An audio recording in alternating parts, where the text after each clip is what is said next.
नई सरकार का शपथ ग्रहण कल। प्रशासनिक तैयारियों को दिया जा रहा अंतिम रूप। मंत्रिमंडल में मंत्रियों के नामों पर अटकलों का बाजार गर्म। कार्यवाहक मुख्यमंत्री हेमंत सोरेन का आज रामगढ़ दौरा।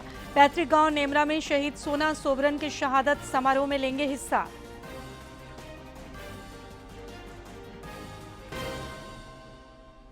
राष्ट्रीय अभियान बाल विवाह मुक्त भारत की शुरुआत। केंद्रीय मंत्री अन्नपूर्णा देवी ने बाल विवाह मुक्त भारत पोर्टल का किया उद्घाटन।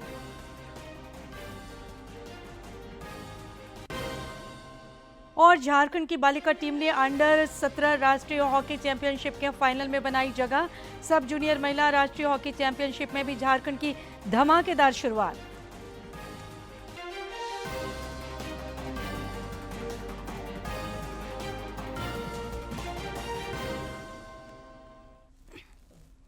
नमस्कार, खबरें झारखंड में आपका स्वागत है। खबरों के साथ मैं हूं सरोज झा और अब खबरें विस्तार से। विपक्ष के शोर शराबे के कारण संसद के शीतकालीन सत्र की कार्यवाही में बाधा पड़ी है। लोकसभा और राज्यसभा दोनों ही सदनों में विपक्ष ने विभिन्न मुद्दों को लेकर हंगामा किया। लोकसभा में आज बैंक और रेल संबंधी विधेयक पेश किए जाएंगे।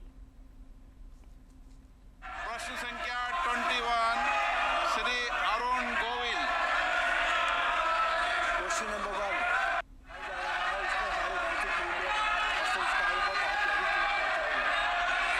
ओटीटी प्लेटफॉर्म पर जो दिखाया जा रहा है बहुत अश्लील है। परिवार में साथ बैठकर देख नहीं सकते। इससे हमारे नैतिक मूल्यों में ह्रास हुआ है। एक प्रकार था जिस प्रकार से एडिटोरियल कंटेंट होता था, एडिटोरियल चेक होता था, कोई भी चीज़ छप रही है वो सही है गलत है उसके बारे में पूरा एक निर्णय लेके मीडिया के अंदर लाया जाता था। वो एडिटोरियल चेक आज खत्म हो गया है। उस एडिटोरियल चेक के खत्म होने के कारण आज सोशल मीडिया एक तरफ से फ्रीडम ऑफ प्रेस का एक बहुत बड़ा माध्यम है, लेकिन साथ ही साथ दूसरी तरफ एक अनकंट्रोल्ड एक्सप्रेशन जिसमें कई तरह के वल्गर कंटेंट वगैरह भी आते हैं। अभी जो एग्जिस्टिंग कानून है माननीय अध्यक्ष जी, इसको निश्चित तौर पे और कड़ा करने की ज़रूरत है और मैं निवेदन करूंगा इसके ऊपर एक कंसेंसस बने। नई सरकार का कल शपथ ग्रहण होगा। रांची के उपायुक्त वरुण रंजन ने वरीय पुलिस अधीक्षक चंदन सिन्हा और अन्य अधिकारियों के साथ मोरहाबादी मैदान में तैयारियों का जायजा लिया और जरूरी निर्देश दिए।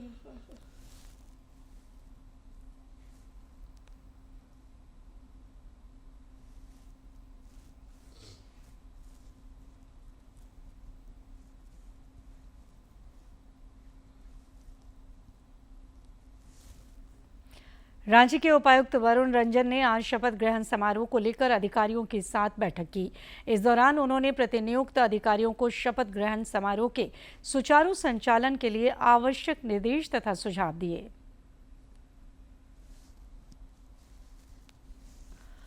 इधर मंत्रिमंडल गठन को लेकर बैठकों और मुलाकातों का दौर जारी है। मंत्रियों के नाम को लेकर अटकलों का बाजार भी गर्म है।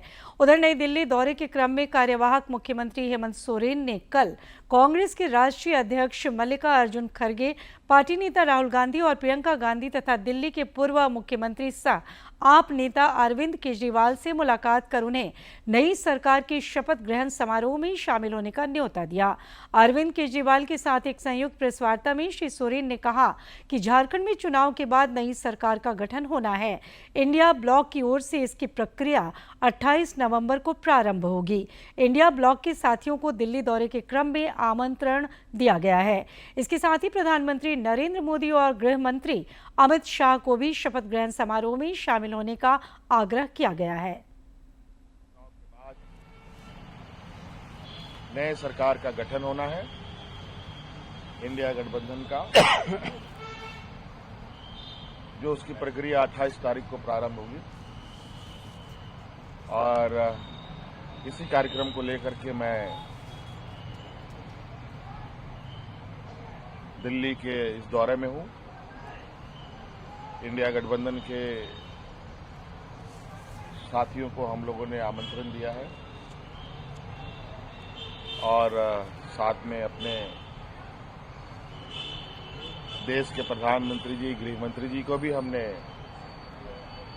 इस कार्यक्रम में शरीक होने का आग्रह किया है। झारखंड मुक्ति मोर्चा के प्रवक्ता मनोज पांडे ने कहा है कि कल नई सरकार का शपथ ग्रहण ऐतिहासिक होगा। कार्यवाहक मुख्यमंत्री हेमंत सोरेन ने शपथ ग्रहण समारोह के लिए कई राष्ट्रीय नेताओं को आमंत्रित किया है। कल देखने को मिलेगा झारखंड के लोगों को, कल शपथ ग्रहण है। मुझे जहां तक जानकारी है, अकेले माननीय मुख्यमंत्री शपथ लेंगे और देश के नामी गिरामी राजनीतिक मंच पर शोभा बढ़ाएंगे, तो बहुत एक सुखद तस्वीर दिखेगी। मुख्यमंत्री महोदय ने खुद जाकर अपने जो राष्ट्रीय नेतागण हैं उनको निमंत्रित करने का काम किया है, औपचारिक रूप से निमंत्रण दिया है और मुझे लगता है सभी लोग आएंगे। और उस कड़ी में माननीय प्रधानमंत्री, माननीय गृह मंत्री तक को भी अनुरोध किया गया है कि आप आएं, हमारे इस कार्यक्रम की शोभा बढ़ाएं। अगर वो आते हैं तो बहुत बहुत बहुत खुशी होगी हम तमाम झारखंड वासियों को। इधर भाजपा के प्रदेश प्रवक्ता प्रतुलनाथ शाहदेव ने कहा है कि विकास के मुद्दे पर पार्टी सरकार के साथ खड़ी रहेगी, बशर्ते इंडी ब्लॉक अपने पूर्व की गलतियों से सीख ले। श्री शाहदेव ने कहा कि प्रधानमंत्री नरेंद्र मोदी के लिए विकास प्रमुख एजेंडा है और वे सभी को साथ लेकर चलने में विश्वास करते हैं। देखिए, हेमंत सोरेन जी को बड़ा मैंडेट दिया है झारखंड की जनता ने, और कहते ही है ना, with big power comes big responsibility. तो बड़ी शक्तियां मिली हैं मुख्यमंत्री जी को, तो उसके साथ उनकी जो जिम्मेवारियां हैं वो भी उतनी ही बढ़ गई हैं।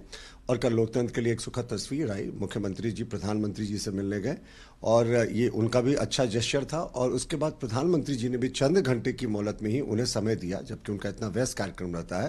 तो ये उनका भी बड़ा दिल था। और प्रधानमंत्री जी हमेशा कहते हैं कि आप विकास के एजेंडा पे काम करें, ये केंद्र नहीं देखता कि किस पार्टी की सरकार कहाँ किस राज्य में है, वो पूरा विकास में मदद करता है। तो हमें उम्मीद है कि मुख्यमंत्री जी अपने पुराने सरकार की गलतियों से सबक लेकर एक विकास की लंबी लकीर खींचने की कोशिश करेंगे, और जब भी वो विकास की बात करेंगे भारतीय जनता पार्टी उनके साथ खड़ी दिखेगी। कार्यवाहक मुख्यमंत्री हेमंत सोरेन आज रामगढ़ का दौरा करेंगे। इस क्रम में वे अपने पैतृक गांव नेमरा में शहीद सोना सोबरन के शहादत दिवस समारोह में हिस्सा लेंगे। इस दौरान झामुमो अध्यक्ष शिबू सोरेन और विधायक कल्पना सोरेन भी मौजूद रहेंगी। केंद्रीय महिला एवं बाल विकास मंत्री अन्नपूर्णा देवी ने आज नई दिल्ली के विज्ञान भवन में राष्ट्रीय अभियान बाल विवाह मुक्त भारत की शुरुआत की। भारत को बाल विवाह मुक्त राष्ट्र बनाना इस अभियान का प्रमुख उद्देश्य है। इस दौरान केंद्रीय मंत्री अन्नपूर्णा देवी ने बाल विवाह मुक्त भारत पोर्टल का उद्घाटन भी किया। उन्होंने महिलाओं तथा बालिकाओं के समग्र विकास और सुरक्षा की प्रतिबद्धता दोहराई। समाज के अंदर ये जो बुराई है, ये कुरीति है, इसे दूर करने के लिए आज इस सभागार में हम सभी उपस्थित हैं और अन्य आभासी माध्यम से भी लोग जुड़े हुए हैं। तो ये हम सबका एक लक्ष्य है। आज हमने एक शपथ भी लिया है बाल विवाह मुक्त भारत के लिए। तो इस लक्ष्य को हासिल करना हम सब की जिम्मेवारी, जवाबदेही है। तो इसके लिए ये महज एक कार्यक्रम बन के ना रह जाए, बल्कि इस कार्यक्रम को जन जन तक पहुंचाने का जिम्मा भी हम सब पर है, बीड़ा भी हम सब पर। कार्यक्रम के दौरान केंद्रीय मंत्री अन्नपूर्णा देवी ने उपस्थित लोगों को बाल विवाह के खिलाफ शपथ भी दिलाई। उन्होंने कहा कि बाल विवाह एक सामाजिक बुराई है और कानून का उल्लंघन है, जो बालिकाओं की शिक्षा, सुरक्षा, स्वास्थ्य और विकास में बाधा है। शपथ लेती हूँ कि बाल विवाह के खिलाफ हर संभव प्रयास करूंगी। मैं सुनिश्चित करूंगी कि मेरे परिवार, पड़ोस और समुदाय में किसी बालिका का विवाह ना हो, बाल विवाह ना हो। मैं बाल विवाह के किसी भी प्रयास की सूचना पंचायत और सरकार को दूंगी। मैं सभी बच्चों की शिक्षा और सुरक्षा के लिए अपनी आवाज बुलंद करूंगी और बाल विवाह मुक्त भारत का निर्माण करूंगी।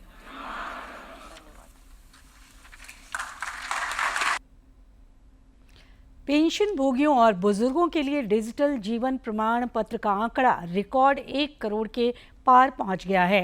केंद्रीय राज्य मंत्री डॉक्टर जितेंद्र सिंह ने इस पर प्रसन्नता जताते हुए कहा कि डीएलसी अभियान के तीसरे चरण के माध्यम से पेंशन भोगियों के डिजिटल सशक्तिकरण का प्रधानमंत्री का सपना पूरा हो रहा है। झारखंड उच्च न्यायालय ने राज्य के पशु चिकित्सकों को बड़ी राहत देते हुए पशु चिकित्सकों की सेवानिवृत्ति उम्र सीमा को 60 से बढ़ाकर 65 वर्ष करने का आग्रह किया है। अदालत से इस मामले पर 12 सितंबर को सुनवाई पूरी कर ली गई थी और फैसला सुरक्षित रखा गया था। उच्च न्यायालय ने अपने आदेश में कहा कि एलोपैथिक चिकित्सकों की तरह पशुपालन विभाग के पशु चिकित्सकों को भी डीएसीपी का लाभ और सेवानिवृत्ति की उम्र 65 वर्ष की जाए। बोकारो में खनन विभाग ने जिले के पिंडाजोरा थाना क्षेत्र अंतर्गत सोनाबाद क्षेत्र में छापेमारी अभियान चलाया। इस दौरान अवैध रूप से स्टोन चिप्स ले जाते हुए एक ट्रैक्टर को पकड़ा गया। उधर सेक्टर 12 थाना क्षेत्र अंतर्गत छापेमारी की कार्रवाई में बालू ले जाते एक ट्रैक्टर को भी पकड़ा गया। नक्सलियों के जहां झारखंड समेत समूचे देश से पैर उखड़ते जा रहे हैं, वहीं ये राष्ट्र विरोधी तत्व वर्चस्व की लड़ाई में एक दूसरे का खून बहा रहे हैं। लातेहार के नवाडीह क्षेत्र में आपसी लड़ाई में 15 लाख का इनामी माओवादी छोटू खरवार मारा गया है। इस पर 100 से अधिक नक्सली हिंसा के मामले दर्ज थे। भारतीय विशिष्ट पहचान प्राधिकरण UIDAI ने आधार को फ्री में अपडेट कराने की तारीख बढ़ाकर 14 दिसंबर तक कर दी है। अब लाभार्थी बिना किसी शुल्क के आधार में अपना नाम, पता और जन्म की तिथि जैसी जानकारी अपडेट करा सकते हैं। निःशुल्क सुविधा ऑनलाइन अपडेट कराने पर ही मिलेगी। जमशेदपुर महानगर के तत्वावधान में कल बारीडीह स्थित कार्यालय में मुंबई के 26 नवंबर के आतंकी हमले में शहीद जवानों की स्मृति पर शोक सभा का आयोजन किया गया। इस मौके पर जमशेदपुर पश्चिम के नवनिर्वाचित विधायक सरयू राय और जदयू कार्यकर्ताओं ने वीर जवानों के चित्र पर श्रद्धासुमन अर्पित कर उन्हें श्रद्धांजलि अर्पित की। इस मौके पर श्री राय ने मुंबई आतंकी हमले के शहीदों को याद करते हुए कहा कि वर्ष 2014 में मोदी सरकार बनने के बाद देश में ऐसा वातावरण बना है जिससे ऐसी घटनाओं पर अंकुश लगा है और देश की सुरक्षा सुदृढ़ हुई है। उग्रवादी हमला किया था, कई नागरिक उसमें शहीद हुए थे, कसाब नाम का एक आतंकी पकड़ा भी गया था, तो आज उसकी भी बरसी है। ये दो विशेष अवसर है और आतंकवादी हमला के विरुद्ध में आज का कार्यक्रम है। रांची सदर अस्पताल में रक्तदान शिविर आयोजकों और रक्तदान संगठनों को कल सम्मानित किया गया। स्वैच्छिक रक्तदाता संगठन कनेक्टिंग होप्स को भी रक्तदान के क्षेत्र में उत्कृष्ट कार्यों के लिए सम्मानित किया गया। इस मौके पर मुख्य अतिथि के रूप में वरिष्ठ IPS अधिकारी संजय A. लाटकर और विशिष्ट अतिथि के रूप में रांची के civil surgeon doctor Prabhat Kumar, सदर अस्पताल के सुप्रिंटेंडेंट डॉक्टर विमलेश कुमार सिंह समेत अन्य गणमान्य लोग उपस्थित थे। और अब कुछ खबर राज्य के विभिन्न जिलों से।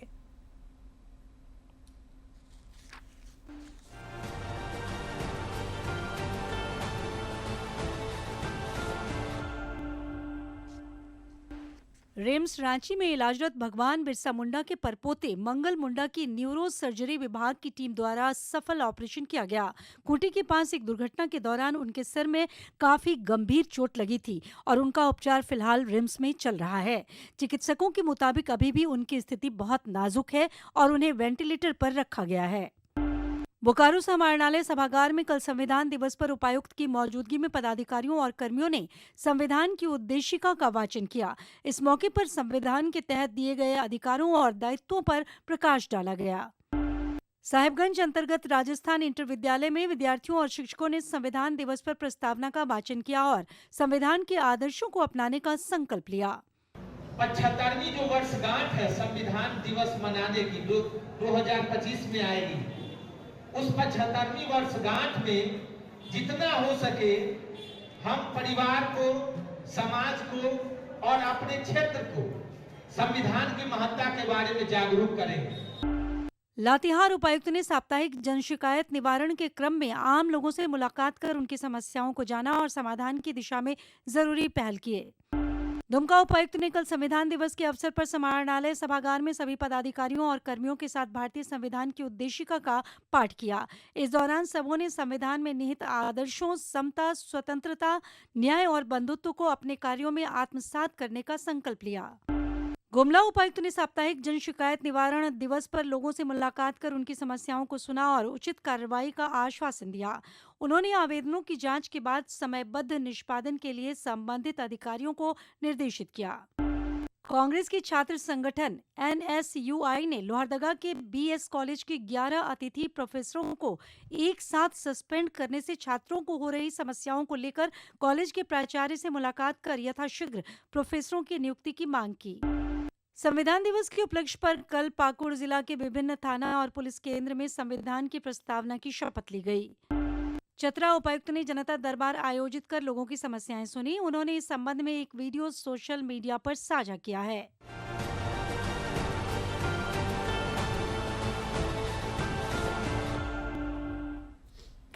झारखंड की बालिका टीम ने शानदार प्रदर्शन करते हुए अंडर 17 राष्ट्रीय हॉकी चैंपियनशिप के फाइनल में जगह बना ली है। झारखंड की टीम ने सेमीफाइनल में पंजाब को 4-0 से शिकस्त देकर फाइनल में प्रवेश किया। झारखंड की बालिका टीम आज हरियाणा के साथ खिताबी मुकाबला खेलेगी। हॉकी इंडिया सब जूनियर महिला राष्ट्रीय चैंपियनशिप में झारखंड ने धमाकेदार शुरुआत की है। सिकंदराबाद, तेलंगाना में आयोजित चैंपियनशिप में झारखंड ने अपने पहले मैच में एक तरफा मुकाबले में मेजबान तेलंगाना की टीम को 11-0 से पराजित किया। प्रतियोगिता 6 दिसंबर तक चलेगी। खेल जगत की महत्वपूर्ण खबरों को देखते हैं फटाफट अंदाज में।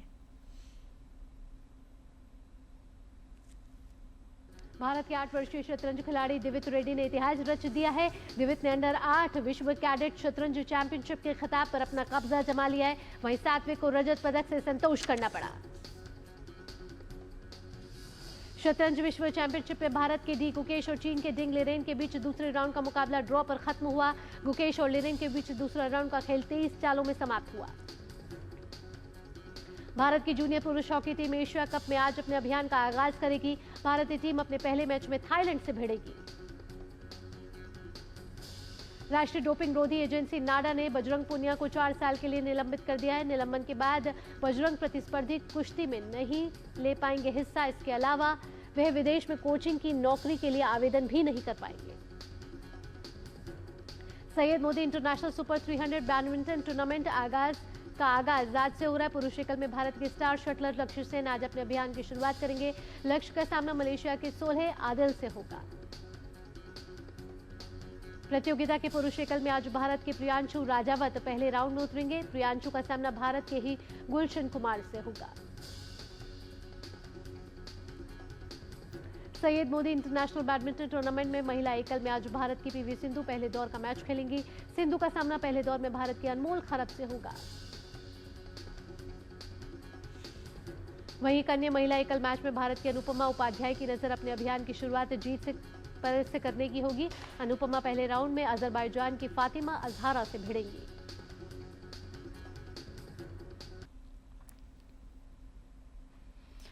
और अब लेते हैं मौसम की जानकारी। राज्य के अधिकांश जिलों में ठंड का प्रकोप बना हुआ है।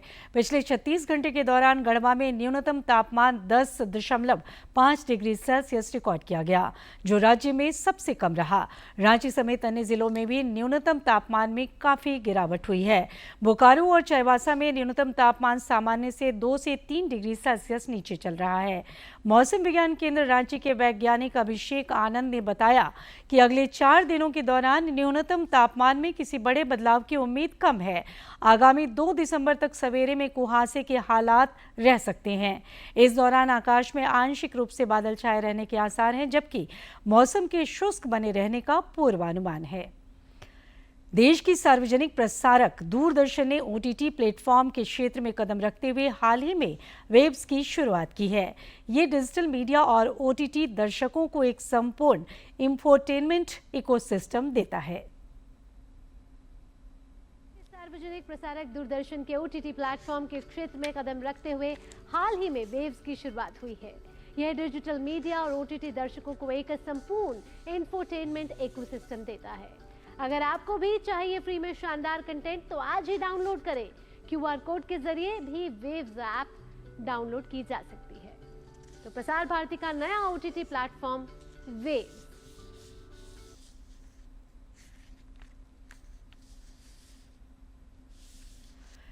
इफ्फी में इस बार गोल्डन पीकॉक की दौड़ में आर्टिकल 370 समेत 15 फिल्में शामिल हैं। पीकॉक की दौड़ में दुनिया भर से 15 फिल्में चुनी गई हैं और उसमें 3 भारतीय फिल्में शामिल हैं, जिसमें आर्टिकल 370 एक फिल्म है जो इस बार गोल्डन पीकॉक की दौड़ में है। सबसे पहले बहुत बहुत आपको बधाई। आर्टिकल 370 इतनी प्रशंसा मिल रही है और इफ़ी के मंच पर आए हैं। सबसे पहले इफ़ी के मंच पर आपका आना हुआ। बहुत ही अच्छा, यहाँ पे आके ये दूसरी बार आ रहा हूँ मैं। इसके पहले एक शॉर्ट फिल्म थी जिसको जब मैं इफ़ी में ओपन किया था, Indian panorama. So it has been an amazing experience. एक तो आर्टिकल 370 इतनी सक्सेसफुल फिल्म होने के बाद to be honoured to come in to IFFI, यहाँ पे इतने लोगों से मिलना, इतनी अच्छी दिग्गज फिल्मों के साथ खड़े रहना, ये बहुत ही बड़ी बात है। बॉक्स ऑफिस सफलता मिली आर्टिकल 370 को, लेकिन जिस तरह के इसको क्रिटिसिज्म और प्यार दोनों ही मिला है, बहुत स्ट्रॉन्ग सवालों के साथ आपको गुजरना पड़ रहा है यहाँ प्रेस कॉन्फ्रेंस में भी। आज किस तरह से देखते हैं इसकी पूरी फिल्मांकन को? बहुत ही क्लियर विषय था। जब फिल्म करनी थी तो हम जानते थे कि इस तरह की कठिनाइयाँ भी आ जाएंगी, क्रिटिसिज्म भी आने वाला है कि कई जगह पे ये से पॉलिटिकल प्रोपेगेंडा भी कहा जाएगा। लेकिन आप जब शिद्दत से किसी चीज़ को यहाँ से चाहते हो, यहाँ से आप बिलीव करते हो कि ये होना चाहिए था, मैं जेन्युइनली आर्टिकल 370 के साथ जो डिसीजन हुआ एब्रोगेशन का 5 अगस्त 2019 के दिन, उसे मैं सपोर्ट करता हूँ। तो एक बतौर एक डायरेक्टर, बतौर एक स्टोरी टेलर अच्छा लगता है उन चुनौतियों से आगे जाना भी, क्योंकि एक वक्त के बाद लोगों ने अपने आप को समझाया कि यार मुझे तो लग रहा था कि ये प्रोपेगेंडा फिल्म है, लेकिन देखने के बाद मुझे तो नहीं लग रहा है। 2 राष्ट्रीय पुरस्कार जीतने के बाद इस फिल्म को लेकर किस तरह का प्रेशर था? प्रेशर तो मैं कहूँगा, प्रेशर तो हर एक वक्त होता ही है। मुझे अच्छा बैकिंग था आदित्य धर और लोकेश धर, जो B62 स्टूडियोज़ और जियो स्टूडियोज़, जिन्होंने इस फिल्म को प्रोड्यूस किया, जो निर्माते हैं। लेकिन मैं कहूँगा कश्मीर में शूट करना बहुत ही प्यारा था। मैं करीबन 1 साल 2 फिल्में मैंने अभी कश्मीर में शूट की है। दूसरी फिल्म अभी रिलीज़ होने वाली है, बारामुल्ला। तो दोनों फिल्में कश्मीर बेस्ड ही है, तो करीबन 1-1.5 साल के लिए तो मैं कश्मीर में ही था। तो अभी ऐसा मतलब I am happy to say that आज अगर मैं श्रीनगर लैंड करूँगा तो मुझे किसी होटल की ज़रूरत नहीं है। इतने दोस्त बनाए, इतने अच्छे इंसान हैं वहाँ पे, जिनको चाहिए कि वहाँ पे अमन हो, वहाँ पे चीज़ें हो। बिल्कुल, यहाँ पर बॉक्स ऑफिस रिकॉर्ड तोड़ने के साथ साथ आर्टिकल 370 ने लोगों के दिलों को भी छुआ है। दुनिया की 15 सर्वश्रेष्ठ फिल्में यहाँ पर इस पुरस्कार के दौर में हैं और उसमें कम्पीट कर रही है आर्टिकल 370।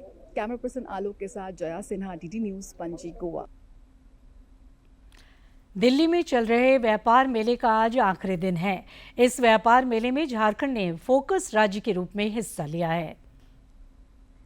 मंडपम में चल रहा 43वां भारत अंतर्राष्ट्रीय व्यापार मेला बुधवार को संपन्न हो रहा है।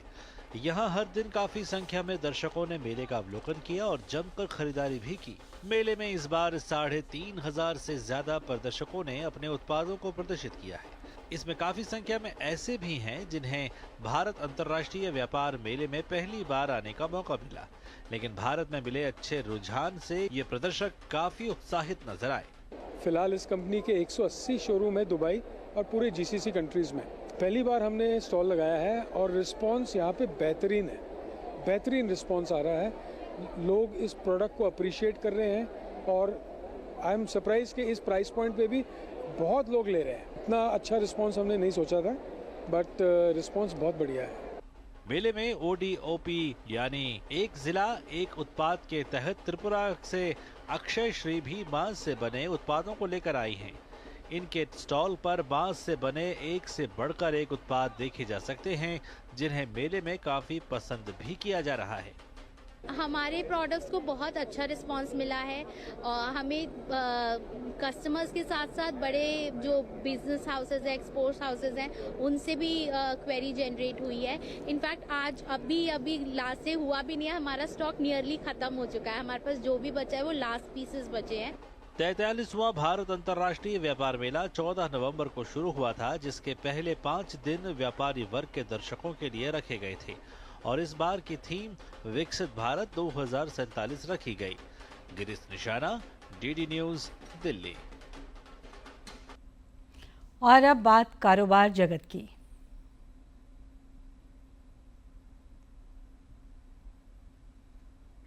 अश्विनी वैष्णव ने कहा कि पिछले दशक में भारतीय रेलवे ने पारदर्शी तरीके से 5 लाख कर्मचारियों की भर्ती की है, जो इससे पहले के दशक की तुलना में ज्यादा है। साथ ही रेल मंत्री ने बताया कि वर्तमान में 12,000 सामान्य कोचों का निर्माण किया जा रहा है, जिससे यात्रियों की सुविधाओं में सुधार हो सके। भारत में 5G सब्सक्रिप्शन 2030 के अंत तक लगभग 970 मिलियन तक पहुंचने का अनुमान है, जो कुल मोबाइल सब्सक्रिप्शन का 74% है। एरिक्सन मोबिलिटी रिपोर्ट के मुताबिक इस वर्ष के अंत तक 5G सब्सक्रिप्शन भी 270 मिलियन से अधिक हो जाने का अनुमान है, जो इस सेक्टर में कुल मोबाइल सब्सक्रिप्शन का 23% है। पेंशन भोगियों और बुजुर्गों के लिए डिजिटल जीवन प्रमाण पत्र का आंकड़ा रिकॉर्ड 1 करोड़ के पार हो गया है। अब तक 100 लाख डीएलसी तैयार हो चुके हैं, जिनमें से 30,34,218 डीएलसी यानी 30% से ज्यादा डीएलसी फेस ऑथेंटिकेशन के माध्यम से तैयार हुए हैं। डीएलसी अभियान 3.0 के तहत फेस ऑथेंटिकेशन के माध्यम से जमा डीएलसी में 202 गुना की वृद्धि हुई है। इस साल जुलाई से सितंबर तिमाही में हेल्थ सेक्टर के राजस्व में तेजी दर्ज हुई है। एक्सिस सिक्योरिटीज के मुताबिक इस अवधि के दौरान हेल्थ केयर सेक्टर का राजस्व सालाना आधार पर 18% बढ़ा है। साथ ही हेल्थ केयर सेक्टर के राजस्व में भी तिमाही आधार पर 10% वृद्धि हुई है। अमेरिका के नवनिर्वाचित राष्ट्रपति ट्रंप ने कनाडा और मेक्सिको की वस्तुओं पर 25% और चीन के उत्पादों पर 10% शुल्क बढ़ाने का ऐलान किया है। अपने social media network truth social में पोस्ट के जरिए ट्रंप ने कहा कि अगर इन देशों की सीमाओं से अवैध प्रवासियों का आना बंद नहीं होता है, तो 20 जनवरी को कार्यभार संभालने के बाद ये टैरिफ लगाया जाएगा। भारत के घरेलू हवाई यात्री यातायात में अक्टूबर में 5% से ज्यादा की वृद्धि हुई है। डीजीसीए की जानकारी के मुताबिक एयरलाइन इंडिगो से इस महीने के दौरान लगभग 86 लाख लोगों ने हवाई यात्रा की। इसके बाद टाटा समूह की एयर इंडिया में 26 लाख से ज्यादा और विस्तारा में 12 लाख से ज्यादा यात्रियों ने हवाई सफर किया है। देश की सबसे बड़ी इलेक्ट्रिक 2-व्हीलर कंपनी ओला इलेक्ट्रिक मोबिलिटी ने अपने इलेक्ट्रिक स्कूटरों की नई रेंज लॉन्च की, जिसमें ओला गिग और S1Z सीरीज शामिल हैं। कंपनी ने कहा कि इलेक्ट्रिक स्कूटरों की नई रेंज की लॉन्चिंग का उद्देश्य इलेक्ट्रिक मोबिलिटी को अधिक से अधिक लोगों के लिए सुलभ बनाना है।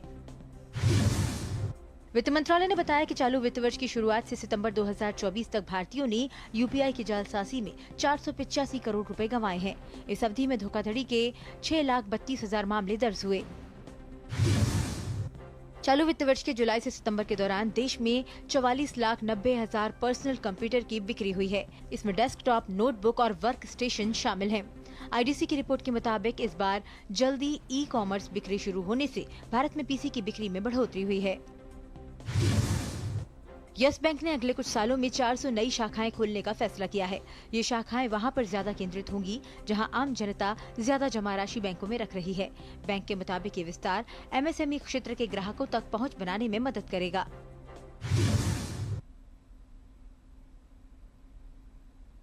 और अब एक नजर डालते हैं आज के इतिहास पर।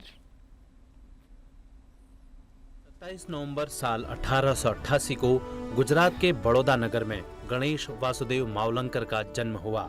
मावलंकर एक स्वतंत्रता सेनानी होने के साथ ही लोकसभा के पहले अध्यक्ष थे। वे 26 नवंबर साल 1949 को अस्थायी संसद के अध्यक्ष बने। मावलंकर की कार्यप्रणाली ने भारत की संसदीय संस्थाओं को सर्वाधिक प्रभावित किया। उन्हें लोकसभा के जनक की उपाधि से भी सम्मानित किया जा चुका है। वे साल 1937 से 1946 तक बॉम्बे विधानसभा के भी अध्यक्ष रहे। 15 मई 1952 को प्रधानमंत्री जवाहरलाल नेहरू ने स्वतंत्र भारत के पहले लोकसभा के अध्यक्ष के रूप में चुने जाने के लिए मावलंकर के नाम का प्रस्ताव रखा और इस प्रकार जीवी मावलंकर देश के पहले लोकसभा अध्यक्ष बने। 27 नवंबर साल 1895 को दुनिया के सबसे प्रतिष्ठित पुरस्कारों की स्थापना की गई। आज ही के दिन 1895 को स्वीडिश रसायन शास्त्री, इंजीनियर और उद्योगपति अल्फ्रेड बर्नार्ड नोबेल ने अपनी वसीयत लिखी, जिन्होंने डायनामाइट और अन्य अधिक शक्तिशाली विस्फोटकों का आविष्कार किया था। अपनी वसीयत में नोबेल ने अपनी संपत्ति का सबसे बड़ा हिस्सा एक ट्रस्ट बनाने के लिए अलग कर दिया। अल्फ्रेड नोबेल की इच्छा थी कि इस धनराशि पर मिलने वाले ब्याज से हर साल उन लोगों को सम्मानित किया जाए जिनका काम मानव जाति के लिए सबसे कल्याणकारी हो। ये पुरस्कार 6 क्षेत्रों में दिया जाता है। इन क्षेत्रों में शामिल हैं भौतिकी, रसायन, चिकित्सा, साहित्य, अर्थशास्त्र और विश्व शांति। साल 1901 से पहले नोबेल पुरस्कारों का आयोजन शुरू हुआ। और आखिर में इस बुलेटिन के मुख्य समाचार एक बार फिर। नई सरकार का शपथ ग्रहण कल, प्रशासनिक तैयारियों को दिया जा रहा अंतिम रूप। मंत्रिमंडल में मंत्रियों के नामों पर अटकलों का बाजार गर्म।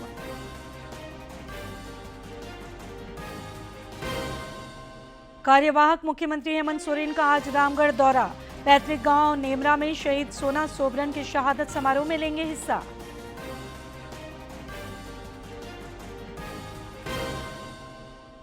राष्ट्रीय अभियान बाल विवाह मुक्त भारत की शुरुआत। केंद्रीय मंत्री अन्नपूर्णा देवी ने बाल विवाह मुक्त भारत पोर्टल का किया उद्घाटन।